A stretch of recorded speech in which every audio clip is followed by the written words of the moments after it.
അസ്സലാമലൈക്കും ഫ്രണ്ട്സ്. ഇന്ന് ഞാൻ നിങ്ങളായിട്ട് ഷെയർ ചെയ്യുന്നത് വളരെ വ്യത്യസ്തമായിട്ടുള്ള ഒരു കാട ഫ്രൈയുടെ റെസിപ്പിയാണ്. ഇത് സാധാരണ നമ്മൾ കാട ഫ്രൈ ചെയ്യുന്ന പോലെയല്ല. അതിൻ്റെ മുകൾ ഭാഗം നല്ല ക്രിസ്പായിട്ടായിരിക്കും, അതുപോലെ അതിൻ്റെ ഉൾഭാഗം നല്ല സോഫ്റ്റ് ആയിട്ടായിരിക്കും ഇരിക്കുക. അപ്പോൾ നല്ല ടേസ്റ്റാണ് കേട്ടോ. അപ്പോൾ ഇതെങ്ങനെ ചെയ്യുന്നത് നോക്കിയാലോ. ആദ്യം തന്നെ നമുക്ക് വേണ്ടത് ഫ്രഷ് ആയിട്ടുള്ള കാടയാണ്. ഞാനിവിടെ 6 കാട കഴുകി 2 കഷ്ണങ്ങളാക്കി എടുത്ത് വെച്ചിട്ടുണ്ട്. ഓരോന്നും 2 കഷ്ണങ്ങളാക്കി എടുത്തിട്ടുണ്ട്. അപ്പോൾ നിങ്ങൾക്ക് കഷ്ണങ്ങളാക്കണ്ടെന്നുണ്ടെങ്കിൽ മുഴുവനായിട്ട് തന്നെ എടുക്കുക. ഇതിലേക്ക് ആവശ്യത്തിനുള്ള ഉപ്പ് ചേർത്ത് കൊടുത്തിട്ടുണ്ട്. ഇനി ഒരു 2 ടേബിൾ സ്പൂൺ ഇഞ്ചി വെളുത്തുള്ളി നന്നായിട്ട് പേസ്റ്റാക്കിയതും കൂടെ ചേർക്കുന്നുണ്ട്. ചതച്ചെടുത്തല്ല കേട്ടോ, നല്ലപോലെ പേസ്റ്റാക്കിയതാണ് ചേർക്കുന്നത്. ഇനി ഒരു 1/2 ടീസ്പൂൺ മഞ്ഞൾപ്പൊടി ചേർക്കുന്നുണ്ട്. അതുപോലെ നിങ്ങളുടെ എരിവിന് ആവശ്യമായിട്ടുള്ള മുളക് പൊടിയും കൂടെ ചേർക്കുക. അപ്പോൾ മുളകിൻ്റെ അളവ് പറയാത്തതിൻ്റെ കാരണം തന്നെ നമ്മൾ വളരെ കുറച്ച് സ്പൈസി ആയിട്ട് കഴിക്കുന്നവരാണ് കേട്ടോ. അപ്പോൾ കൂടുതൽ എരിവ് വേണ്ടവരാണെങ്കിൽ കൂടുതൽ ചേർക്കുക. ഇനി ഇതിലേക്ക് കുറച്ച് ചെറുനാരങ്ങ നീരും കൂടെ ചേർക്കുന്നുണ്ട്. അപ്പോൾ ഒരു ചെറുനാരങ്ങയുടെ പകുതി ഞാൻ പിഴിഞ്ഞൊഴിച്ചിട്ടുണ്ട്. അപ്പോൾ കുരുവൊക്കെ മാറ്റിയിട്ട് നല്ല പോലെ ഒന്ന് മിക്സ് ചെയ്തെടുക്കുക. അപ്പോൾ നല്ല രീതിയിൽ തന്നെ എല്ലാ ഭാഗത്തേക്കും ആവുന്ന രീതിയിൽ കഴിവെച്ചിട്ട് നല്ല പോലെ ഒന്ന് മിക്സ് ചെയ്ത് കൊടുക്കുക. ഇനി ഇതിലേക്ക് നമുക്ക് ചേർത്ത് കൊടുക്കാനുള്ളത് കോഴിമുട്ടയാണ്. ഒരു ചെറിയ കോഴിമുട്ടയും കൂടെ നമുക്കിതിലേക്ക് ചേർത്ത് കൊടുക്കാം.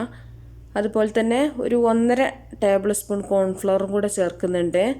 കോൺഫ്ലവറും കൂടെ ചേർത്തിട്ട് നല്ലപോലെ വീണ്ടും നമ്മൾ മിക്സ് ചെയ്തിട്ട് ഒരു 2-3 മണിക്കൂർ നമ്മൾ വെക്കുകയാണെങ്കിൽ അത്രയും നല്ലതാണ് കേട്ടോ.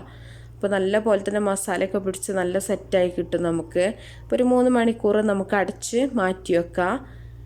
ഇനി ഒരു 3 മണിക്കൂറിന് ശേഷം ഇതുപോലെ ഞാൻ കുറച്ച് ബ്രെഡ് ക്രംസ് ഒരു പ്ലേറ്റിൽ എടുത്തിട്ടുണ്ട്. അപ്പോൾ ആ ഒരു ബ്രെഡിൻ്റെ പൊടിയിൽ നമുക്കിതൊന്ന് നന്നായിട്ടൊന്ന് മുക്കി കൊടുക്കുക. ഈ പ്രത്യേകിച്ച് നമ്മൾ മുട്ടയിൽ മുക്കിയിട്ട് അങ്ങനെ ചെയ്യണം എന്നുള്ളവർക്കാണെങ്കിൽ മുട്ട ഇതിൽ ചേർക്കാണ്ട് സെപ്പറേറ്റ് അങ്ങനെ ചെയ്തെടുക്കുക.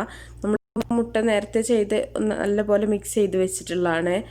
ഇനി നമുക്ക് ഓരോ പീസ് ഇതുപോലെ നല്ലോണം ബ്രെഡ് ക്രംസിൽ മുക്കിയിട്ട് വേറൊരു പ്ലേറ്റിലേക്ക് മാറ്റി വെക്കുക. അപ്പോൾ ഓരോ പീസും നമുക്കിതുപോലെ തന്നെ ചെയ്തെടുക്കാം. അപ്പോൾ മുഴുവനായിട്ട് ഞാൻ ചെയ്യുന്നതൊന്നും ഇങ്ങനെ കാണിച്ചിതാക്കണില്ല. അപ്പോൾ ഇതുപോലെ ചെയ്താൽ മതി. ഇനി കുറച്ച് കറിവേപ്പിലയും കൂടെ മിക്സ് ചെയ്തിട്ട് നമുക്ക് നന്നായിട്ടൊന്ന് ഫ്രൈ ചെയ്തെടുക്കുക.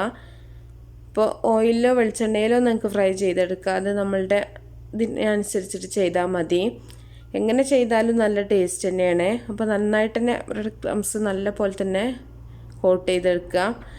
എന്നിട്ട് നമ്മളിതുപോലെ ചൂടായ ഓയിലിട്ടിട്ട് ഓരോ പീസസായിട്ട് ഇട്ടിട്ട് ഫ്രൈ ചെയ്തെടുക്കുകയാണ് ചെയ്യുന്നത്. ഒരു ഭാഗം ക്രിസ്പായിട്ട് വരുന്ന സമയത്ത് തിരിച്ചിട്ടിട്ട് 2 ഭാഗം നല്ലപോലെ ഫ്രൈ ആക്കിയിട്ട് കോരി മാറ്റുക.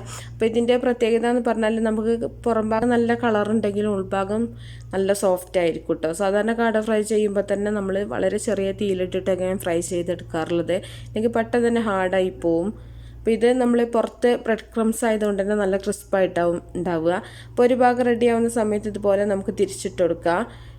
2 ഭാഗം നന്നായിട്ടൊന്ന് ഫ്രൈ ആയി വരുന്ന സമയത്ത് നമുക്കിത് ഓയിലിന് കോരി മാറ്റാം. അപ്പോൾ വെറുതെ ഇതിങ്ങനെ കഴിക്കാൻ നല്ല ടേസ്റ്റാണ് കേട്ടോ. നമുക്ക് ഒന്നിൻ്റെ കൂടെ എല്ലാത്തിൻ്റെ കൂടെ നല്ലൊരു കോമ്പിനേഷൻ തന്നെയാണ്. എന്നാലും വെറുതെ ഇങ്ങനെ കഴിക്കുകയാണെങ്കിൽ അത്രയും അതും ടേസ്റ്റ് തന്നെയാണ്. അപ്പോൾ എല്ലാം നമുക്കിതുപോലെ ഒന്ന് ഫ്രൈ ചെയ്ത് വെക്കാം. അപ്പോൾ എല്ലാവർക്കും ഇഷ്ടമായിട്ടുണ്ടാവുമെന്ന് വിചാരിക്കുകയാണ്. ഇഷ്ടപ്പെട്ടാൽ ലൈക്ക് ചെയ്യുക, ഷെയർ ചെയ്യുക. അപ്പോൾ നല്ല റെസിപ്പികളൊക്കെ ആയിട്ട് അടുത്തൊരു വീഡിയോയിൽ കാണാം. Okay, by.